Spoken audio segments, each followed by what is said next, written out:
Allá. Muy buenas tardes, tenga querido auditorio que nos está escuchando y viendo por este su programa Praxis te asesora.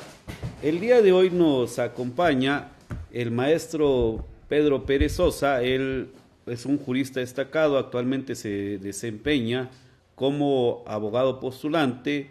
Desde luego mencionar que de alguna manera él es uno de los pioneros en el sistema acusatorio en el estado de Oaxaca y por qué no decirlo inclusive en el país, ¿no? Partiendo de que Oaxaca junto con Chihuahua en cierta medida fueron los que incursionaron de manera inicial en este sistema y ahora con el tema del contexto del Código Nacional de Procedimientos Penales, pues obviamente es interesante escuchar sobre todo el tema que el día de hoy abordaremos, que tiene que ver con la defensa técnica en el sistema acusatorio y oral.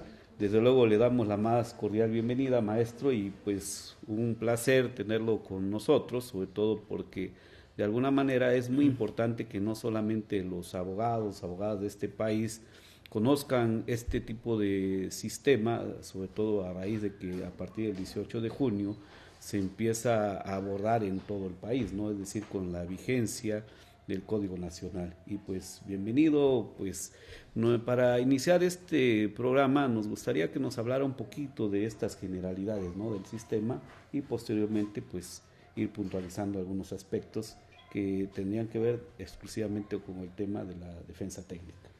Muy bien, muy buenas tardes, maestro. En primer lugar, agradecer la oportunidad al canal Gente Libre, asimismo como a Praxis Universitaria y Praxis te Atesora. Y sobre todo en particular a usted, maestro, por abrirme el espacio precisamente para hablar de un tema de suma importancia como lo es precisamente la defensa técnica en el sistema acusatorio y oral. Comentaba usted algo muy importante, maestro, el cual me gustaría retomar en este momento. En el ámbito coloquial hay frases muy sabias como esa de que no hay día que no llegue ni fecha que no se cumpla.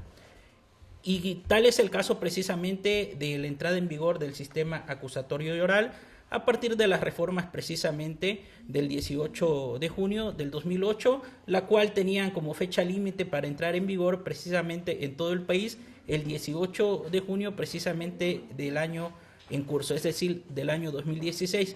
¿Qué es lo novedoso de este sistema acusatorio y oral, maestro? Precisamente que nuestra Carta Magna, en el artículo 20, establece que este nuevo sistema precisamente tendrá determinados principios rectores. Asimismo, establece que es un sistema acusatorio y oralizado. Es decir, en esta nueva forma de impartición, administración de justicia, el abogado hoy en día, el abogado defensor, necesita ser precisamente un licenciado en Derecho porque va a patrocinar los intereses precisamente del sujeto activo del hecho probablemente delictuoso, que en este nuevo sistema se le denomina imputado, acusado en su momento o condenado ya cuando recae una sentencia, aunque esta no quede firme, maestro. Tiene un principio muy importante este nuevo sistema que sin duda alguna fue parteaguas de esta reforma, que es el principio de la presunción de la inocencia. Es decir, todo gobernado, toda aquella persona que tiene el carácter de imputado, la misma Carta Magna establece que se le dará un trato como inocente durante todas las etapas del proceso, mientras no recaiga una sentencia que determine precisamente su culpabilidad. Bueno, en cierta medida usted aborda ese marco, por un lado el marco constitucional, ¿no? El que tiene que ver cómo surge esta parte del sistema acusatorio, ¿no? Pero por otro lado es interesante saber porque ahorita nos habla un poco de esta parte del imputado, pero y sobre todo puntualizar el aspecto de la defensa que actualmente se requiera que sea un licenciado en Derecho. Obviamente esto elimina ciertos resquicios del sistema inquisitivo que inclusive unos minutos antes de entrar al aire comentábamos que anteriormente cualquier persona de confianza podía ser defensor, ¿no? Pero queda la duda, ¿bastará con que sea un licenciado en Derecho para asumir la defensa de un imputado o necesariamente requiere conocimientos en el sistema, porque también nos podemos encontrar con esta problemática. ¿O cuál es su opinión en relación a este tema o a este punto? Mi opinión en ese sentido, maestro, a esta pregunta que considero bastante relevante, es precisamente que la misma Constitución establece en el artículo 20, apartado B, de que hoy en día el imputado va a tener precisamente esa facultad de elección, maestro. Uh-huh. Él va a determinar quién lo va a representar ante un juicio. Uh-huh. Este derecho de elección, él se tendrá que hacer patrocinar, como bien lo señalamos, por un licenciado en Derecho, porque la defensa va a estribar en gran medida en la confianza que se le tenga. Pero la pregunta es, ¿bastará nada más con que tenga su cédula profesional de licenciado en Derecho? Evidentemente no. La ley secundaria, es decir, el Código Nacional de Procedimientos Penales, establece precisamente que no obstante que cuente con su cédula de licenciado en Derecho, se debe ponderar precisamente el ejercicio, ¿sí?, al derecho a la defensa técnica. Hay un artículo por ahí en el Código Nacional que es el 121, precisamente que nos habla de la garantía de la defensa técnica, el cual establece de que si la autoridad, ya sea Ministerio Público o en su momento el juez, se percata de que la defensa está siendo temerosa, que hay una sistemática incapacidad, así lo dice el código, por parte de la defensa, pues tendrá que hacerle saber esto al imputado para que nombre a un defensor que evidentemente domine el sistema, conozca el sistema, pero sobre todo porque el derecho a la defensa técnica hoy en día la debemos de entender como un derecho humano. Uh-huh. ¿Qué características debe revestir este profesionista? En primer lugar, ser licenciado en Derecho, contar con su cédula profesional, conocer el sistema acusatorio y oral, sobre todo tener experticia, ¿sí? Experticia, pero también debe de conocer el derecho penal sustantivo, maestro. No basta nada más con conocer las reglas del sistema acusatorio y oral, sino también saber derecho penal sustantivo, y no pasa desapercibido comentar que en este nuevo sistema la herramienta más poderosa que va a tener precisamente el defensor va a ser su voz. La capacidad que tenga de saber interpretar, de saber analizar no solo el contexto jurídico, sino también todo lo que sucede a su alrededor, porque aquí en nuestro estado de Oaxaca, como en gran parte de la República, existen pueblos y comunidades indígenas y en cualquier momento algún hermano que pertenezca a estos pueblos o comunidades indígenas pueda tener el carácter de imputado, pues ahí se requerirá de una característica muy especial. Precisamente se procurará que el que patrocine, es decir, el defensor que va a patrocinar las causas del imputado, conozca la lengua y cultura de ese imputado. Pero no solo eso, permítame decirle también que no se deja desprotegida a la víctima, porque el mismo mandato constitucional en el artículo antes citado, en el apartado C, establece que la víctima también tiene derecho a un asesor jurídico, por este principio de igualdad procesal. Entonces, también esta víctima debe de ser representada por un licenciado en Derecho que también la esté asesorando durante todo el proceso y a su vez conozca también el sistema acusatorio y oral.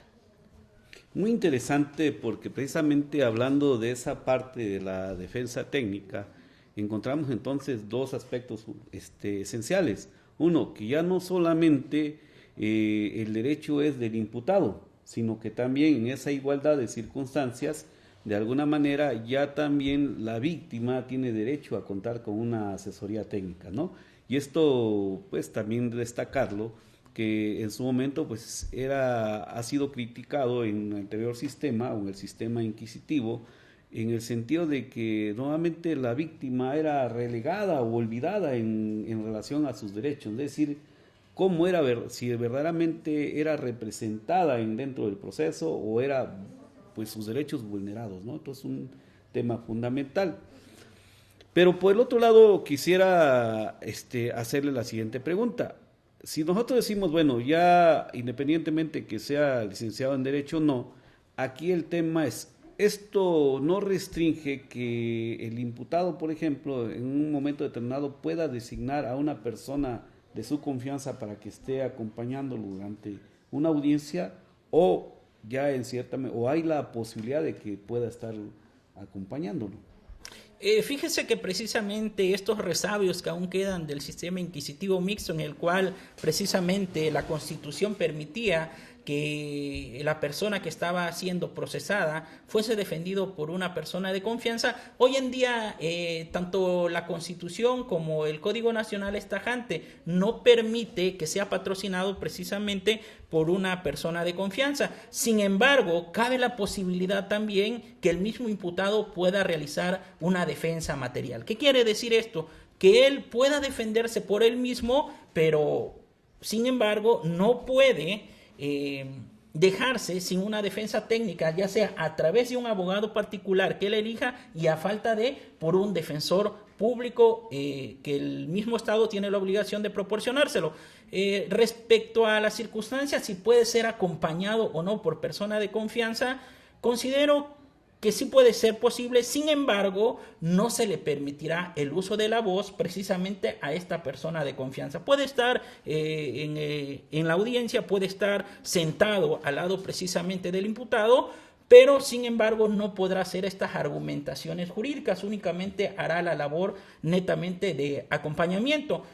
Puede ser el caso, maestro, de que este imputado hable alguna lengua. Uh-huh. Y él tiene precisamente este derecho de nombrar a un traductor o intérprete precisamente de su confianza. No obstante que esta obligación no puede ser soslayada precisamente por la autoridad judicial, porque la autoridad judicial tiene la obligación en estos casos concretos de nombrarle a un traductor o a un intérprete precisamente para que no se vea empañada la imparcialidad del mismo, pero evidentemente el imputado sí podrá nombrar a este traductor que haría precisamente esta labor de acompañamiento. Uh-huh. Sí, interesante, bueno, por un lado, dentro de su experiencia, maestro, hay temas, ¿no? En este caso, comentando en relación a la defensa técnica, ¿le ha tocado ver algún asunto donde algún juez haya actuado, o sea, sobre todo cuando se percate de cuando el defensor no está debidamente capacitado o definitivamente no conoce cómo se desarrolla este sistema? A partir de la experiencia que hemos tenido desde el 9 de septiembre del año 2007, cuando iniciamos precisamente en la región del Istmo, han habido casos muy aislados, pero sí lo han habido precisamente donde se le hace saber al imputado que su defensor particular no conoce el sistema acusatorio y oral, porque ahora con la entrada en vigor del Código Nacional, el artículo 1 y 2 precisamente señalan estos parámetros bajo las mismas reglas que establece el mismo código. Y creo que también sería aquí algo muy importante que resaltar, maestro, de que hoy en día quienes vamos a fungir ya sea como asesores jurídicos o como defensores, debemos de poner en primer lugar la honestidad y la lealtad, porque no podemos ser temerarios, ir a una audiencia sin conocer el sistema, porque estamos poniendo precisamente en riesgo lo más sagrado que podemos tener los seres humanos después de la vida, que es la libertad. Y aquí también es conciencia de cada uno de quienes somos operadores de este sistema, de ser honestos con nosotros mismos, si conocemos o no conocemos el sistema acusatorio y oral. Evidentemente el juez, como lo dije anteriormente, le hará saber estas circunstancias al imputado para que se pronuncie al respecto, pero tampoco puede, en este caso, a falta de una defensa técnica, se le nombra al defensor público o al defensor de oficio precisamente para que pueda patrocinar los intereses de este imputado, porque cabe precisar que el derecho a la defensa técnica hoy en día es considerado como un derecho humano. Sí, porque además, bueno, partiendo de esta cuestión del principio de publicidad y en la inmediación, pues obviamente esto creo que conlleva una gran ventaja inclusive para el imputado, en el sentido de que como el juez está presidiendo, está dirigiendo la audiencia, propiamente pues él se puede percatar, no como en el sistema anterior o en el sistema inquisitivo, de la actuación del propio defensor. Se puede percatar si efectivamente está capacitado, conoce el sistema o no lo conoce, por un lado. Y por el otro lado, la publicidad, ¿no? Está siendo videograbado, está en una audiencia pública, y la verdad a veces creo que es terrible. Yo creo que, y retomando esta parte que usted decía, nosotros cuando vamos a llevar un asunto, pues tenemos que ser lo más honestos posible, porque al final de cuentas, perdón, esto representa irse a exhibir ante un público y se han dado casos, ¿no? Incluso ahí están publicándose videos donde la defensa técnica es muy deficiente, muy mala y se ha decretado el abandono de la misma, ¿no? Por un lado. Por el otro, hace unos minutos comentaba, y esta es la parte que me parece también fundamental, porque en la actualidad nosotros nos hemos estado percatando que se está capacitando mucho en relación al aspecto procesal, pero pareciera que de repente nos estamos olvidando una parte fundamental que tiene que ver con el marco penal, ¿no? Del derecho sustantivo, de la parte de teoría del delito, que en determinadas circunstancias en este aspecto muchos de manera muy pragmática hablan de la teoría del caso como si fuera similar. No sé si pudiera comentarnos si hay alguna diferencia entre teoría del caso y teoría del delito, porque es un tema que a mí me parece interesante, ¿no? Sí, por lo más interesante, maestro, usted ha tocado un punto bastante cuestionado, sobre todo cuando estamos apenas aprendiendo un sistema nuevo, un sistema que apenas viene naciendo, aunque Oaxaca dio sus primeros pasos desde el año 2007. Es muy común que se confunda precisamente la teoría del caso con la teoría del delito. Cabe precisar que la teoría del delito, como usted lo sabe perfectamente y el público que tiene a bien escucharnos, que conoce las cuestiones jurídicas, es una parte precisamente del Código Penal sustantivo, donde se va a analizar precisamente si esta conducta reviste el carácter de delito o no.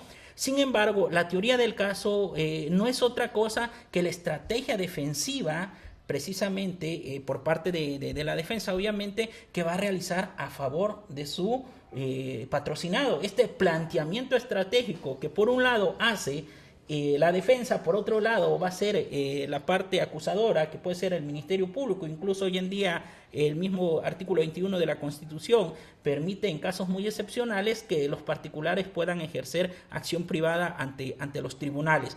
Es decir, esta defensa, ¿sí? ¿Qué es lo que va a analizar? Precisamente dentro de la teoría del caso va a analizar esta teoría fáctica, que no es otra cosa que los hechos que va a narrar cualquier ciudadano que ha sido vulnerado precisamente en ese bien jurídico que tutela la norma penal.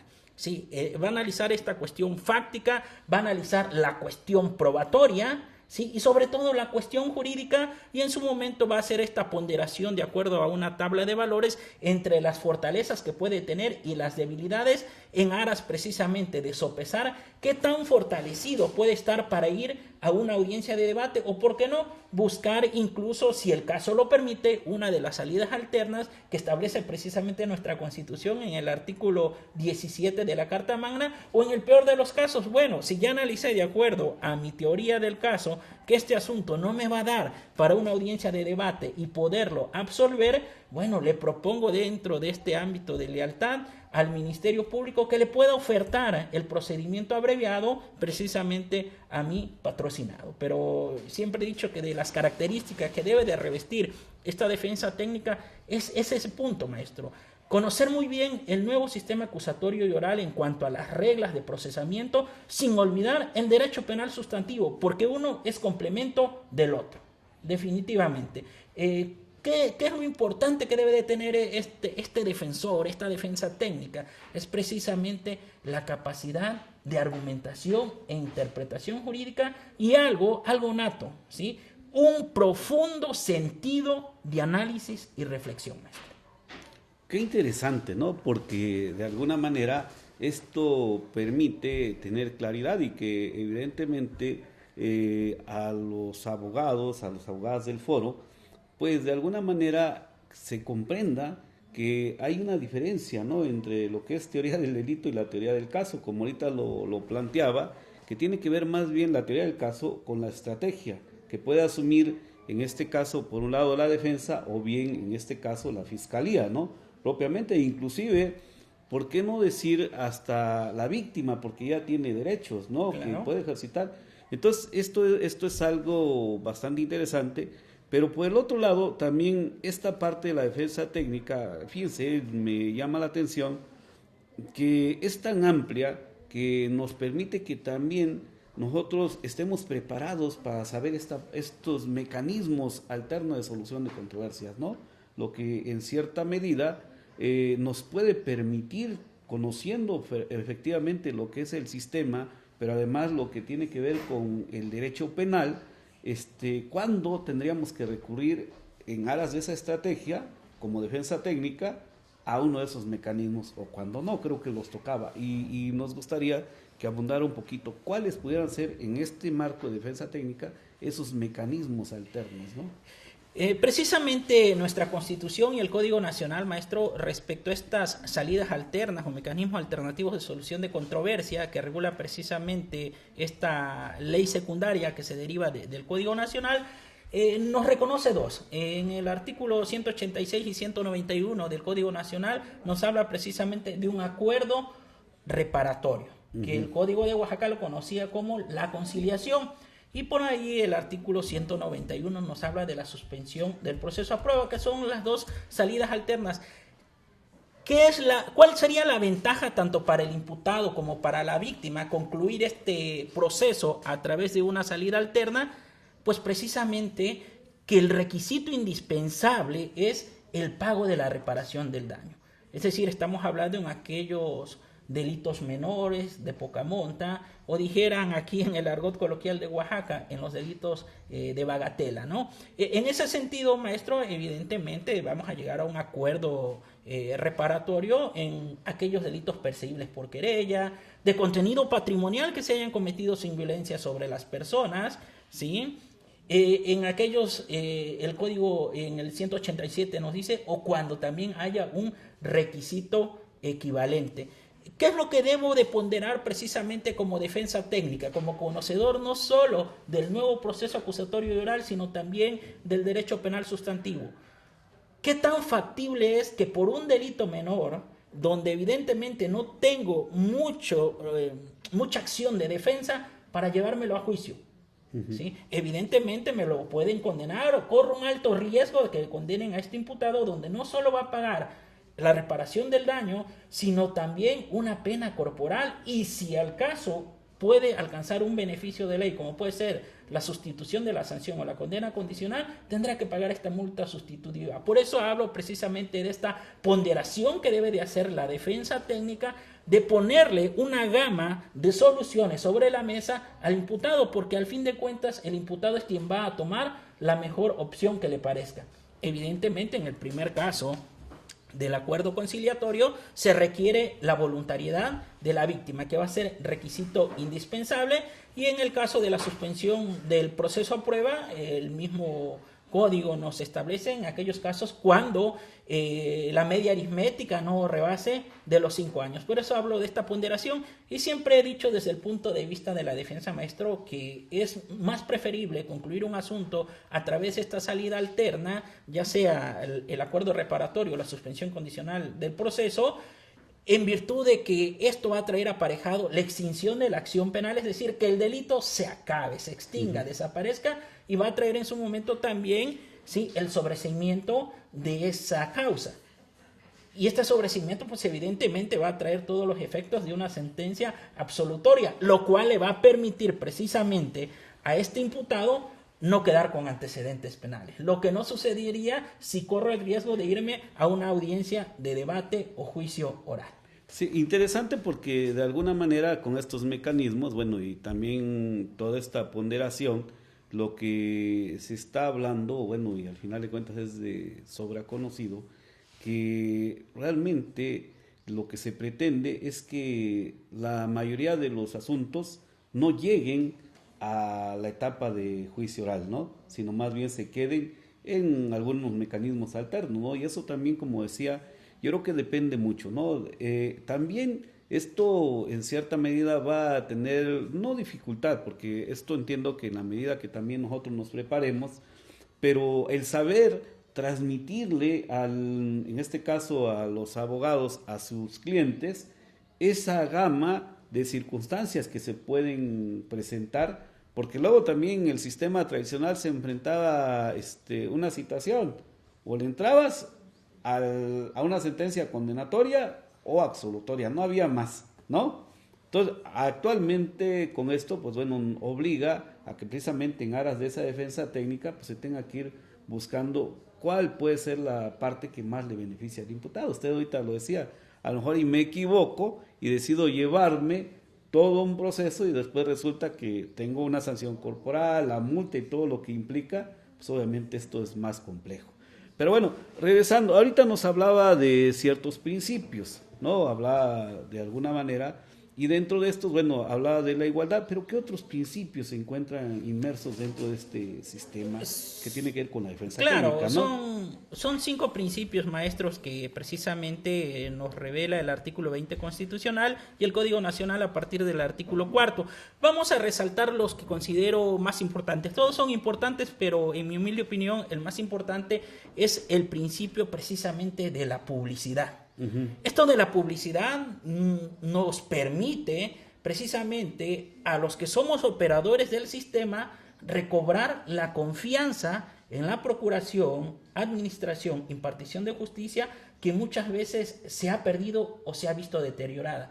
Porque este principio permite que pueda accesar el público, que vea el desahogo precisamente de todos los datos de prueba o medios probatorios, dependiendo de la etapa donde nos encontremos, ante la luz de la ciudadanía, ¿sí? Evidentemente, otro principio rector, el principio rector de la concentración, ¿sí? El mayor número de actos procesales en una sola audiencia o en el menor tiempo posible, el principio de la continuidad.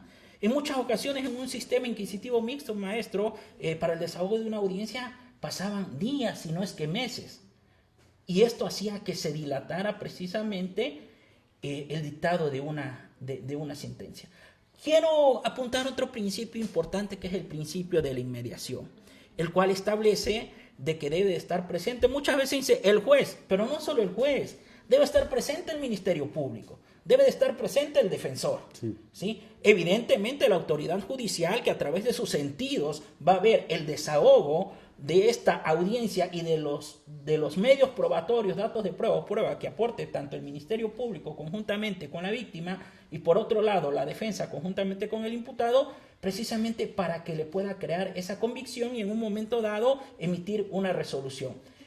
Cosa que no se daba en el sistema inquisitivo mixto. A veces quienes recababan este tipo de diligencias, llamadas así en el sistema inquisitivo mixto, pues era el secretario judicial, a veces el pasante, y pues no había explicación alguna cómo un juez va a poder emitir una resolución sin haber presenciado el desahogo de una audiencia. Por eso este principio se me hace bastante interesante, el principio precisamente de que deben de estar presentes las partes en el desahogo de esta audiencia. A grandes rasgos estos serían de los 5 principios rectores, pero hay principios accesorios como puede ser el principio de igualdad procesal. ¿Qué quiere decir esto?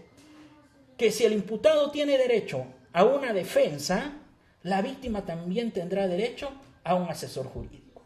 Si sopesamos la gama de derechos que tiene el imputado en la Constitución, en el 20, en el apartado B, también los va a tener la víctima u ofendido en el 20, pero en el apartado C. Sí, esa igualdad procesal, ese equilibrio de la balanza de la justicia. Pero algo muy importante, otro principio, el debido proceso. Y este debido proceso no solo es para el imputado, sino también para la víctima, porque la víctima también tiene derechos y no pueden ser vulnerados. Sí. De ser vulnerados estos derechos en contra del imputado o en contra de la víctima, no se está cumpliendo con este debido proceso. Un día me preguntó precisamente cuando estudié por ahí, una maestría, me dice una de las ponentes: Pedro, ¿qué debemos de entender por el debido proceso? Y yo me quedé con el concepto de antaño, que cuando menos se respeten las garantías en aquel entonces mínimas del procesado, indiciado, como se le llama, pero no son las mínimas, deben de ser todas. Si no se cumple con una de ellas, no se está dando cumplimiento al debido proceso. Y las consecuencias que se tiene de no dar cumplimiento por parte de las autoridades al debido proceso pueden ser catastróficas.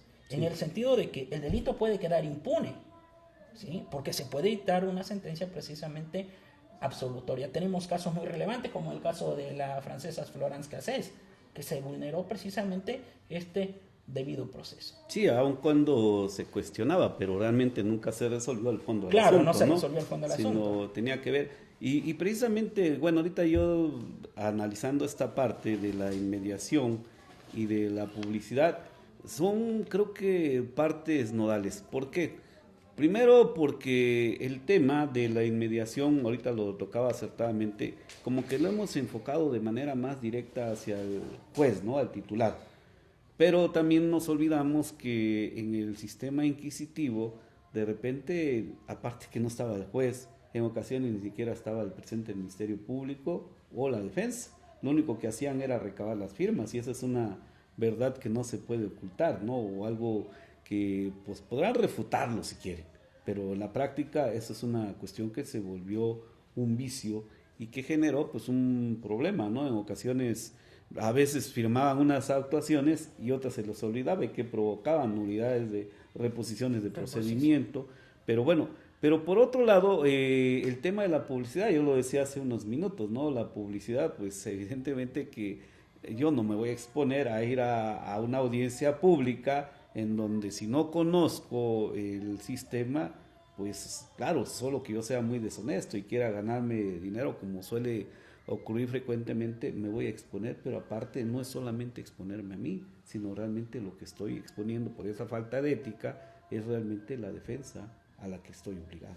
En mi corta experiencia, maestro, permítame comentarle que precisamente cuando se inició el sistema en el 2007, se pensó de que como en un sistema de antaño, ¿sabes qué? Préstame tu formato, dime cómo lo hiciste para poder entrar a una audiencia.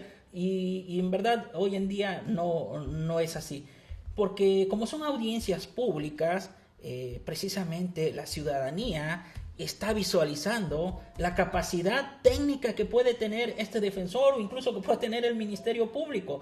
Y el prestigio pues se va ganando o se va deteriorando. Ese es un punto que no podemos pasar desapercibido.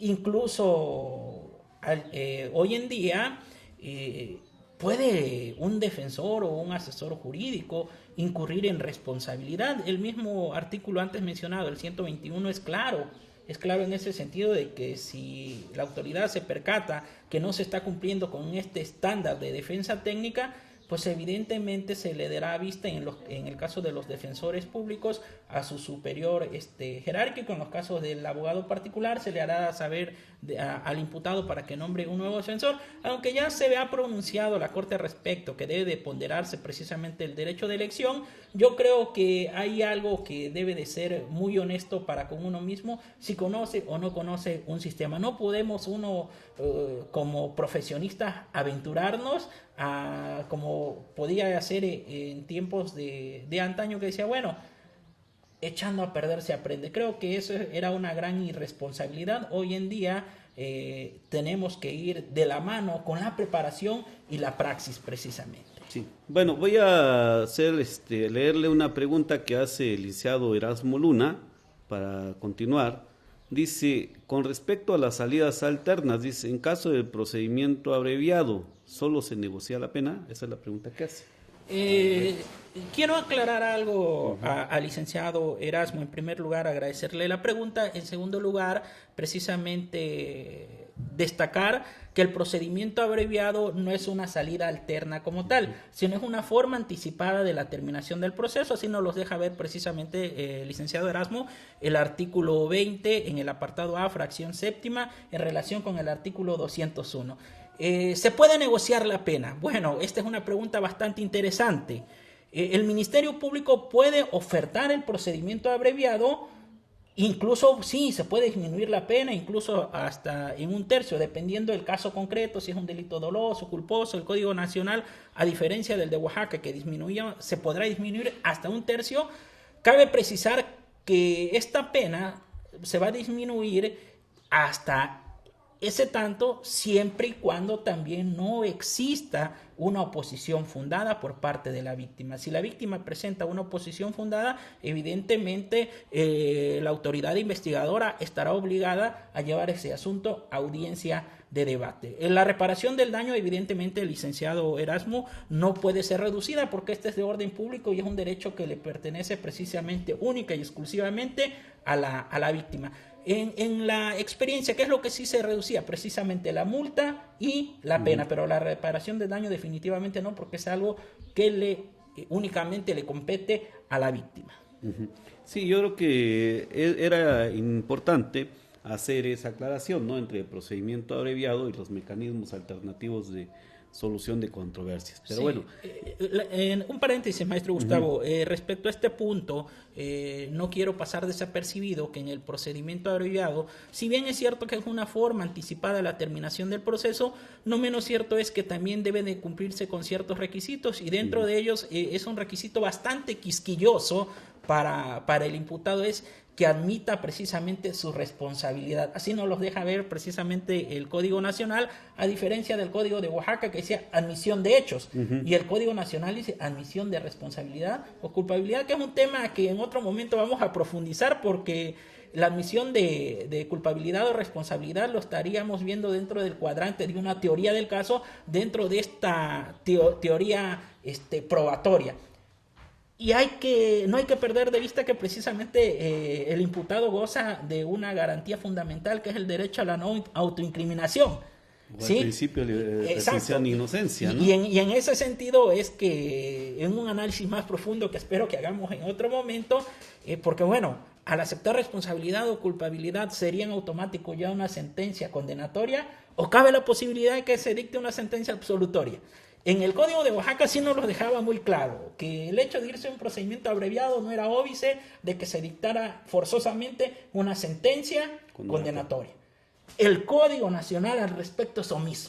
No nos dice si tiene que ser una sentencia absolutoria, como si no los plasmaba el Código de Oaxaca, que para mí es un código bastante bueno.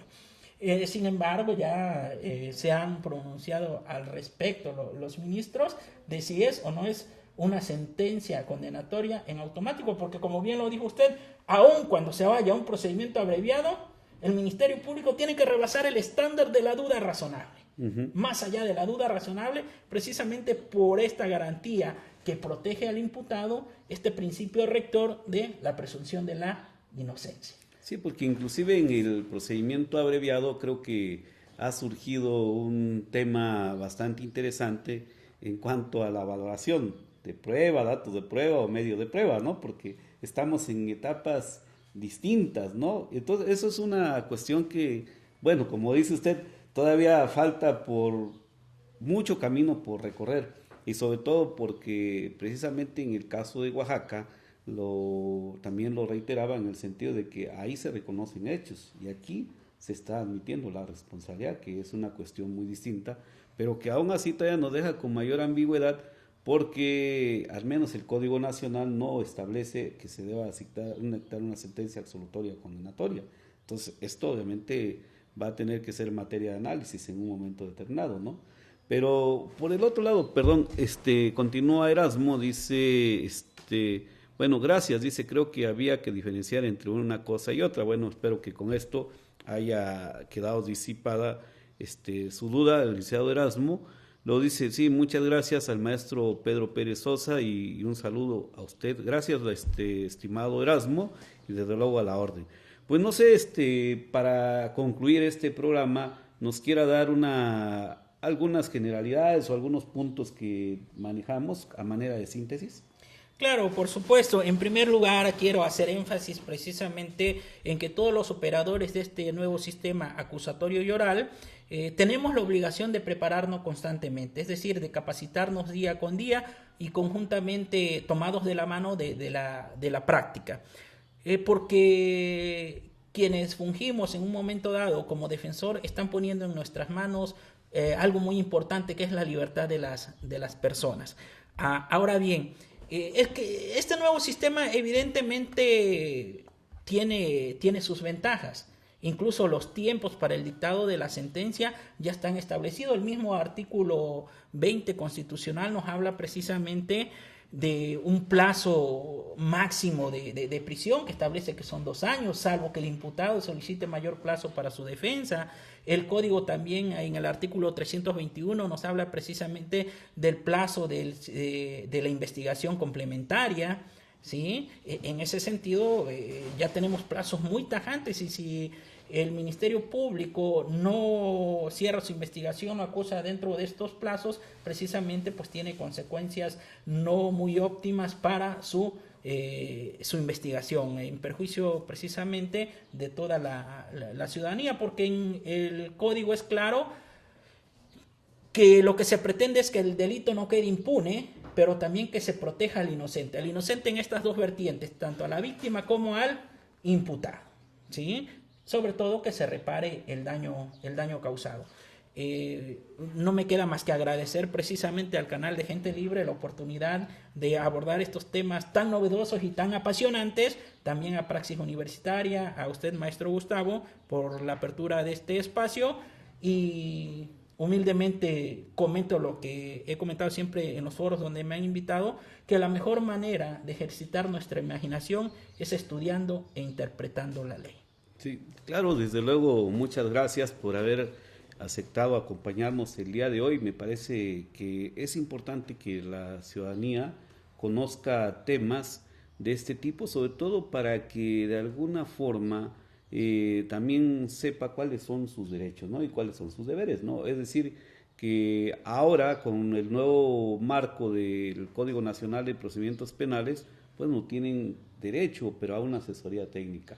Que también sepan que en un momento determinado el abogado tiene un compromiso de carácter ético. Creo que esa es una parte fundamental de este nuevo sistema de justicia en México, que eso le va a permitir también al gobernado tener mayor certeza, porque además en este sistema estamos hablando que el juez también está obligado a respetar sus derechos fundamentales, ¿no? Y dentro de esos pues se encuentra el derecho a una adecuada defensa. Pues bueno, ya para concluir, quisiera hacerles la cordial invitación por parte de la Confederación de Colegios y Asociaciones de Abogados de México, Asociación Civil, al próximo Congreso y Asamblea Nacional a celebrarse en Mazatlán, Sinaloa, del próximo 26 al 30 de julio, en que se realizará en el Centro de Convenciones de Mazatlán, en la cual se contarán con diversas actividades, dentro de ellas conferencias que serán impartidas por el doctor Juan Velázquez, por el doctor Ignacio Burgoa, el doctor Fran Osorio, entre otros más, y que destacamos también, aparte de que nosotros como Praxis Universitaria estaremos participando con alguna ponencia. Se realizarán algunos talleres en el marco mismo del Congreso para abogados y abogadas en distintas áreas. Se estarán realizando algunas actividades también que van encaminadas a la investigación. ¿Cuál es el objetivo? Principalmente fortalecer al gremio de abogados en el país y de manera muy particular vincularse con la sociedad, que al final de cuentas requiere personas con mayor capacidad y con mayores conocimientos. Desde luego queremos agradecerles que nos hayan acompañado el día de hoy al concluir este programa Praxis Te Asesora. Buenas tardes a todos y a todas ustedes.